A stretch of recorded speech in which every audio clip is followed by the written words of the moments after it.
Hello and welcome to another Warhammer 40k Mordian Glory video, and today guys I want to take a step back and have a sit down, a little think and a little talk about the new Drukhari, or if you're an old longbeard like me, Dark Elder Codex. Now this is not going to be an in-depth review of the Codex. There's plenty of videos out there already with people going through page by page of the new Codex and all that kind of stuff. What this video is kind of a little bit of a, a little bit of an analysis of some of the hotter things that are in there, some things to maybe watch out for if you're an Imperial Guard commander, things that you're probably going to be facing soon, so make sure that you've got your bayonet nice and sharp, ready to face them. And it's also going to be a little bit of a, what does this mean for other codexes going forward? What does it mean for the codex that have already been released? And what could it possibly mean for the Guard? For the good old Astra Militarum, for the Imperial Guard, for the Emperor's Fist. So yeah, that's what we're going to be talking about today, guys. Let's dive straight into it. So the first thing to do is to answer the obvious question, which is it a good codex or is it a flaming pile of crap? And the answer is quite simply, it's a good codex. Okay, it's a strong codex. What has essentially happened, and we're talking in vast generalizations here, so I am sure someone will be able to point out in the comments a specific instance where this is not correct, but what we're generally talking about is the Dark Elder have stayed pretty much the same. There's been a couple of changes, and then they've had a lot of buffs added on top. Okay, so Power from Pain has changed a bit, but then the rest of the army has received pretty much quite significant buffs, and Dark Elder are in a really interesting place now where they arguably could be less tough than they were, but probably about as tough as they once were, balanced out overall. But they are a lot more killy. They have received army-wide damage buffs, and everything's been tweaked and changed. And basically, it's been this is definitely a Dark Elder Codex 2.0. This is very much we took what they had in 8th and we have built on it. We haven't reinvented the wheel here. We've built on it, and there's a lot of tasty buffs in here. So, what about basically? Let's give some examples. Let's give some examples here, guys. Straight up, pretty much everyone's got an extra attack in the army. Straight up, everyone has what I like to nickname rending blades, rending knives, rather than rending claws like Tyranids. Basically, if you roll a 6 to wound, you're getting an extra AP. Nice. Lots of things have received additional wounds, with the most notable outstanding example being Hellions, which Games Workshop has done its classic. They must have had quite a few Hellion boxes sitting in the warehouse that they needed to shift, so they've just boosted Hellions into the stratosphere. Enjoy them for the next 2 to 4 weeks while they're good before they get nerfed into oblivion, but whilst you can, not cynical at all. But the point is, so they've received lots of buffs in that way, and some of the points changes by and large have stayed the same. So it's funny, the Dark Elder community was kind of whining about whining's a bit of a negative word. The Dark Elder community was a bit upset about some of the points increases, but now those points increases definitely seem justified. Yeah, but so overall, it's a really strong codex, and I would say Dark Elder really have the potential to be very, very powerful. And what's interesting is those people which are saying they haven't got the durability as much anymore, they are mistaken, because they are just as durable, but the competitiveness has kind of shifted a little bit. And I don't know if I had maybe one guess at what's happened with the Dark Elder Codex, I feel like it's been sort of buffed with maybe Cabals in mind, and a lot of the feedback that they had was from people that play the Cabal units, and they don't quite understand the implications this has for the witch cult side of things. Or, if you want to be cynical and a bit of a conspiracy theorist, if you sign up to InfoWars and you've got your tinfoil hat, you would argue that Witch Cult were crap in 8th, so Games Workshop have obviously boosted them in 9th because they've got to sell all those witch units. I will let you pick which conspiracy theory, which thing you prefer, but what I would basically say is witch cults are looking really strong now. So your basic witch cult witch, your basic close combat person is, I think it's 10 or 11 points, and very easily now has access to 5 attacks. Just straight up 5 attacks with extra AP. I mean, they're real blenders. They are real blenders. And you can tell the witches. If I had to make a prediction, I would say that witches are going to be the winner, at least when this for the initial drop of this codex. Obviously, meta's shift and everything changes, but witches are going to be the winner chicken dinner here, guys. I mean, the fact that Games Workshop has basically done a full Ronald Reagan and taken away all the regulation around the combat drugs, and now you can just take whatever combat drugs you want where you want them. It sounds like a small change. Oh yeah, none of this messing around anymore. Just take whatever combat drug you want. It sounds like a small change. My God, is it going to be a horrendously powerful change for Witch Cult. I'm not overstating that. It used to be that you had to basically pay a bit of a tax and take some combat drugs you wouldn't want to take, but after a while, after sort of 5 units, you could take whatever combat drugs you wanted. But, you know, you basically had a bit of a tax. Now there is no tax. There is no restriction.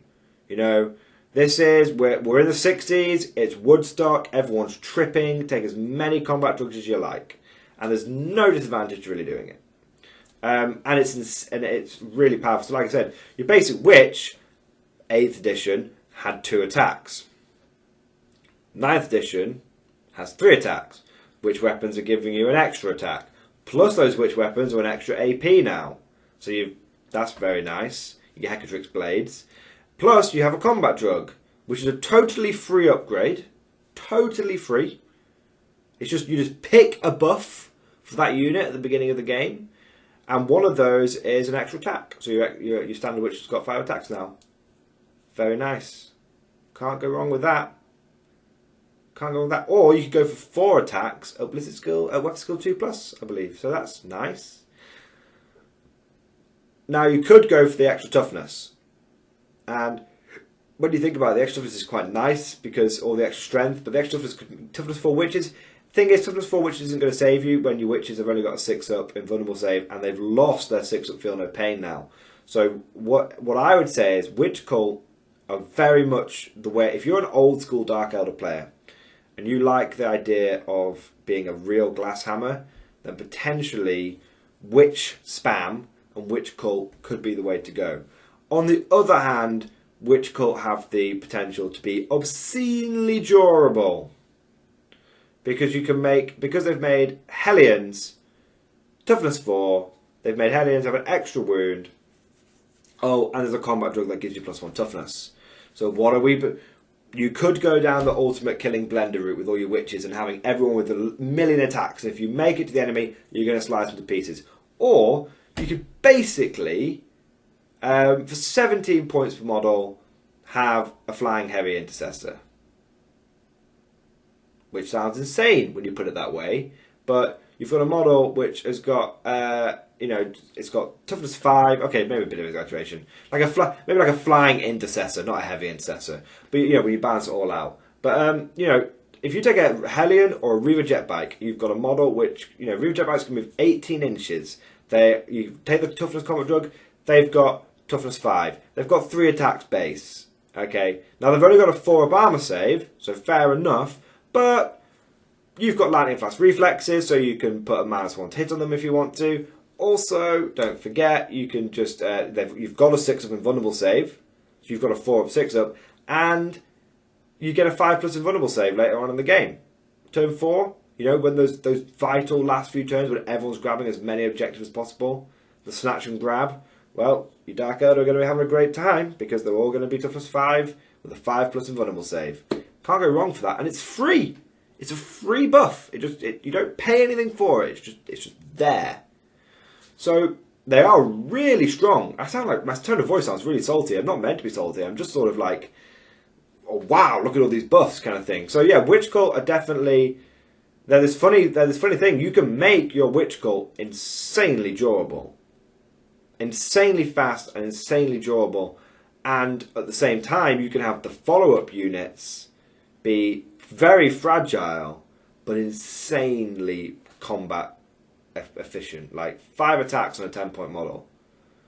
I mean, which you know, will be hitting on 3s. I think after turn 3, they're hitting on 2s, and they can be rerolling 1s, and they can advance and charge. I mean, it gets insane when you think about it. They've got a 6-up field note. They've got an extra movement. They can advance and charge. They've got 5 attacks a guy. They're 6. They're AP -1. They're AP -2, rolling 6 to hit. Because you've got 5 attacks per guy, you're pretty much guaranteed to get one of those additional AP attacks. It's a lot of damage output.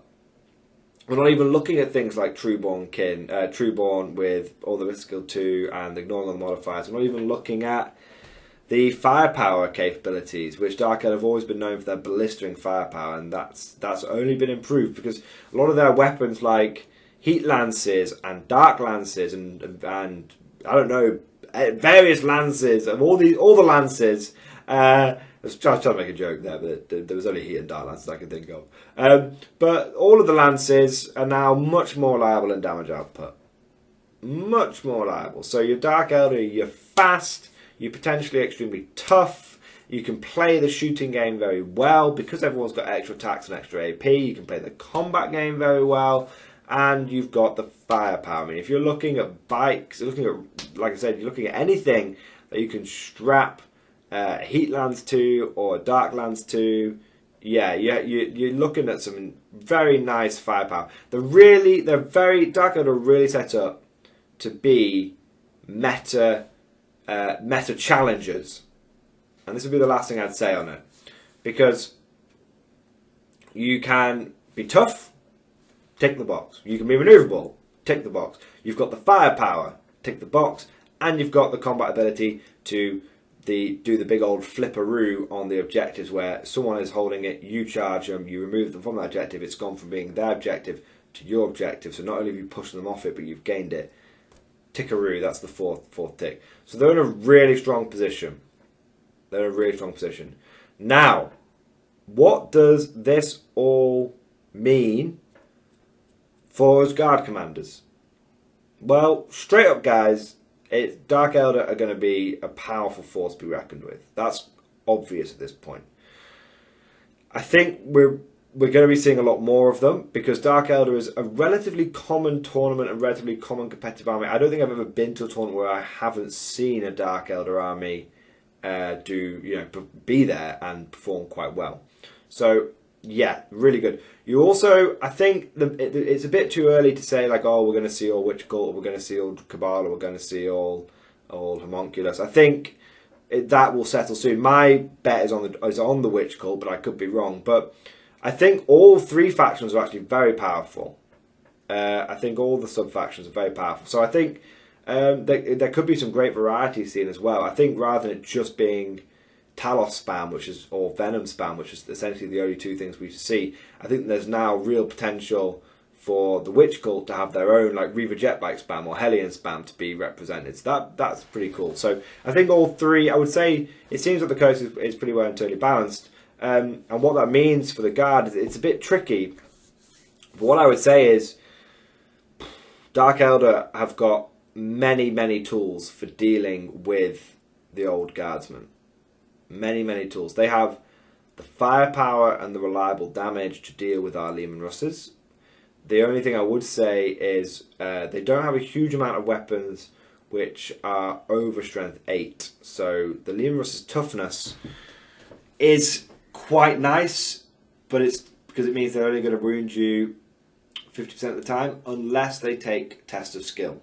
The cult trait, the regiment trait, the obsession, I think they call them, the obsession test of skill, because that will allow them to wound all your vehicles on 3s, and then that's really powerful. So yeah, your Leman Russ against some cults might be okay because at least it's toughness 8 and they haven't got any weapons really that are over strength 8, but they've got all the AP now. You know, everything's going to be slicing and dicing through the Leman Russes. And they've got this, and they've got the reliable damage output. At least before, when someone was taking a Darklands, there was only a D6 damage, and then you had a lot of people which would take disintegrators, but they would only be wounding your Russes on 5s unless it's a test of skill, so 4. So it wasn't that easy for them to get wounds through the tough hide of the Leman Russ. I think now, with their much more reliable damage on those Dark Lances, on those Heat Lances, we're going to see a shift away from blasters, and we're going to see a real problem with Leman Russes falling to Dark Lances. I think they are going to be very good because they're really strong. They're like D3, D6 plus 3 damage or D3 plus 3. You're doing a minimum of 4 damage with one shot. It only takes 3 Dark Lances to get through to kill a Leman Russ, like guaranteed now. Whereas before that wasn't guaranteed. In fact, it was 4 because each Dark Lance used to do 3.5 damage, so it would be sort of 4 Dark Lances to get through and do. So you know, it's one less shot they've got to get through and kill you. So yeah, and that's a tough one to say the least. So yeah, Leman Russes are definitely going to be struggling in this sort of flat damage meta that we're seeing. And then also your Guardsmen, it's going to be a bit of a tricky one because you will be able to lasgun everything to death. That's the one thing I can say. You know, you will be able to lasgun everything to death, but they are going to be really, really fast. If the Dark Elder want to, they can get a turn one charge on you, and that makes it difficult, especially when you take into account their durability potentially on those fast units. You will find, I think, as a Guard commander, many other commanders will maybe find this, but Guard, with their potential difficulty with manoeuvrability, we're fast with things like move, but we're not necessarily able to. We sort of have to advance across the board. We don't unless we're going south. We don't have a huge amount of deep striking. So I think there's a risk that Dark Elder will be really good at pinning Imperial Guard forces into their deployment zone, and it will take the Guard 2 or 3 turns to grind through those Reaver jet bikes, to grind through those Hellions. All those disruption units will be flying around, causing really, delaying your army, and you'll finally break out maybe turn 3, turn 4, and you'll have, maybe you won't have enough time to regain enough primary objectives.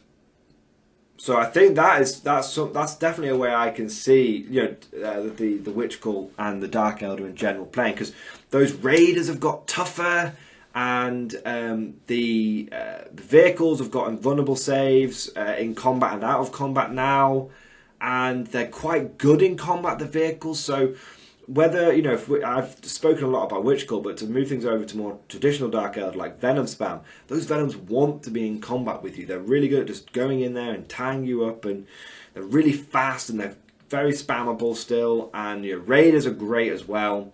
And again, all these Dark Elder vehicles, they want to be in combat because they are good. They hit well in combat, and they do a decent amount of damage. And so what I feel you'll find is all these fast moving units will fly in. It's like a wall of toughness 5 or toughness 6, like Raiders and Venoms and Witches and Reavers and Hellions, and you'll spend ages trying to break through that, and then you'll finally get through, and you'll find that the enemy has got units on all the objectives, and they've run away with the primary points, and you can't get yourself back in. So I feel like that's a bit of a shift, because that is a bit of a shift of how I've seen Tournament Dark Elder play, because the Talos spam was very much a slow advance up the board. It might take 2 or 3 turns to get to you, and it's really, really tough. And for a time it was like the toughest list in the game was Dark Elder. The Glass Hammer faction was the toughest faction. It was a bit funny time 8th edition, but good times. Would still rather go back to them. But the point is that we've seen that shift away, where now Dark Elder, with the smaller board sizes and with their ability, they can do the roadblock technique. So we're going to have to think of something to disrupt that. Now, a couple of ideas spring to mind, which is,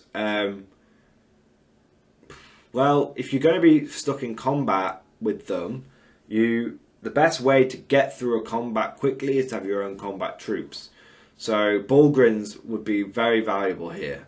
I mean, they're already a fantastic unit, but Bullgryns would be really good. They've got the strength, which means that it doesn't matter if the Dark Elder have gone up to toughness 4 or if they're toughness 5. It doesn't matter. The Bullgryn Maul will slap them across the room. It's got the damage to get through as well. And the great thing, I would say, for Bullgryns is, and the great weakness that I can see Dark Elder players suffering from now, is whilst everything's got an invuln all the time and everything's more attacking, that loss of the 6+ feel no pain, straight away I can see that becoming a major way of overwhelming them. And that's the thing, that is the linchpin, that is the weakness of the army, that I think if you put pressure on that lack of feel no pain, you can really, really start punishing them. So Bullgryn Mauls, for example, previously if you slapped a bike with a Bullgryn Maul, it got two feel no pain rolls, 2 6+ shrugs, and if it failed, and if they made one of them, then you had to get another wound through to kill that bike. Now, if you slap that Bullgryn Maul into them, there's no feel no pain there. Those, whether it's a Witch, whether it's a Reaver, whether it's a Hellions are the big topic, whatever it is, if it fails that invulnerable save, the damage is going through now. And that's army wide, which is really nice. So Bullgryns are a really strong unit, and they're tough enough that they can absorb a lot of damage. Obviously Dark Elder have the poison, and they have the splinter cannons now, which are quite good with the extra damage at chewing through Bullgryns. But still, you still have a 2+ save. It's very easy for you to get a 1-up save on multiple units of Bullgryns. You can put take cover on one, you can put psychic barrier on another, and so it means that even if they're dancing around you with all those AP -1 weapon, well, I guess in combat it wouldn't be as much with the take cover, but they're dancing around you with all these AP weapons, either in combat or in shooting, and your Bullgryn's like, I'm on a 2+ save. It is very difficult in shooting for you to get me off that 2+ save. I'm having a good time. So that's one thing to definitely be aware of. Another thing that I think, I mean, it kind of goes out saying, but if we do see Dark Elder becoming a force to be reckoned with, that toughness 5 will help them against a lot of weapons, but it won't help them against lasguns. So amazingly, you might find that your basic infantry squad, just armed with lasguns, is going to be having a great time, because you just put first rank fire, second rank fire on that thing every single turn, and you're wounding on 5s, whether they're toughness 4 to 5, you don't care. Now, if you find another route to go down, now obviously if they do go for the toughness 5 thing, this isn't as effective, but the other route to definitely go down is, and this stays like a pretty good meta choice, is something like the Punisher Cannon. Now, Punisher Cannons are just really good against Dark Elder, simply for the fact that there's so many shots, and Dark Elder, they don't have a great amount of toughness over toughness 6. So you'll find that the majority of, and you will find that not as many people, you might find that I think people are going to really lean into the as many attacks as possible route. And if that's the case, new Punisher Cannons are going to be invaluable. Like, Demolisher Cannons are all well and good, but I think Punisher Cannons could really be the bee's knees. I mean, just think about how many Hellions. If you've got a mob of 20 Hellions coming at you, 40 Punisher Cannon shots is going to give them a really bad day. So that's my sort of advice around that's sort of my sort of thoughts around the codex. That's my sort of thoughts around how it's going to affect us guard players. What do I think this is going to mean for the general meta? My initial thoughts are that it's going to push us towards more damage 1 weapons. Interestingly, I know I mentioned Bullgryn Mauls, but I think it's going to push us towards more damage 1 weapons simply because Dark Elder don't have. They have always been vulnerable to volume of fire brought against them, and they still are vulnerable to volume of fire brought against them because they've lost that feel no pain. They only have a 6-up invulnerable save against a lot of stuff. They only have like a 5-up save or 4-up save against most small arms. It's not a huge amount of durability there. So I think just volume of fire, if you can make them fail their saves. I mean, they don't have access to a huge amount of 3+ saves. I mean, you've got things like Incubi and Talos. Okay, fair enough. But outside of those two groups, even their vehicles have got 4+ saves, and it's not that hard to just make someone fail 4+ saves. I mean, we've all had stormtroopers, and we all know that carapace armor doesn't equal durability, right? So I think what we'll see is a shift towards just volume of fire, because volume of fire is really important for dealing with things like Death Guard, because there's no point in bringing flat damage 2 weapons against Death Guard because they just ignore it. And even if they're spamming Terminators, and even bringing flat damage 3 weapons against them isn't really enough. So it's almost becoming this point where it's like we just need to put out hundreds upon hundreds upon hundreds of shots to deal with this meta. They can only make so many saves. I'm not sure. I don't like doing that against armies like Death Guard and bikes who have access to a lot of 3+ and 2+ armor, but I think having the ability to have volume of fire combined with AP-1, AP-2, I think that's where it's going to be at. So that's really interesting. One last thing to say is, if Dark Elder do become extremely meta focused, the focus of the meta, if they become the new kings of the castle, then Hydras could make a comeback. Of all the units, Hydras could make a comeback, because Hydras would be hitting them on 3s, because they get +1 to hit when shooting flat units with the fly keyword. So they're going to be hitting on 3s. They've got the volume of fire. They've got 8 shots, plus they've got the heavy bolter, all damage 2. They've got the strength with the strength 7 versus, like I said, the Dark Elder struggle to get over toughness 5, toughness 6. So they've got everything, Hydras. Hydras are the perfect anti-Dark Elder unit. So it might be, and you can take them in squadrons. So who knows, maybe turning up with 9 Hydras will be the meta thing to do. Who knows, it might be a little extreme, that. But it's definitely something to be aware of. The Hydra is a unit to be aware of if your meta is Dark Elder heavy. Anyway guys, let me know what you think. I hope you guys have enjoyed this video. Anything that I've missed, put it down in the comment section below. Your predictions on how the Dark Elder are going to shape the meta and how you think is the best way to counter them, let me know down in the comment section below. Only half the good content, say good, only half, let's not flatter myself. Only half the content on this channel really is in the videos. The rest of the great information is down in the comment section from the absolutely fantastic Guard community.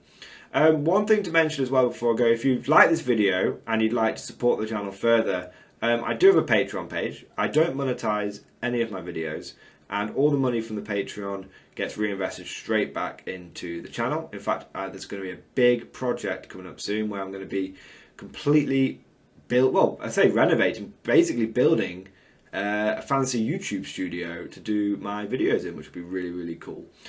So if you fancy joining the Patreon and support each other, that'd be great. There's no minimum, there's no maximum, there's no tiers, there's no levels, there's no paywalled content, anything like that. It's purely whatever you want to donate. You donate $1, $20, it doesn't matter to me. I'm just super grateful for anything. And of course, it goes without saying, a huge thank you to my existing Patreon supporters. You guys are absolutely awesome, and there's going to be some really exciting stuff that's going to be coming up for the channel soon, and it's going to be pretty much entirely funded by you fantastic Patreon supporters. So I always find it difficult to say without sounding sarcastic, but genuinely, massive thank you to my Patreon supporters. You guys are awesome. Hope you guys have enjoyed this video.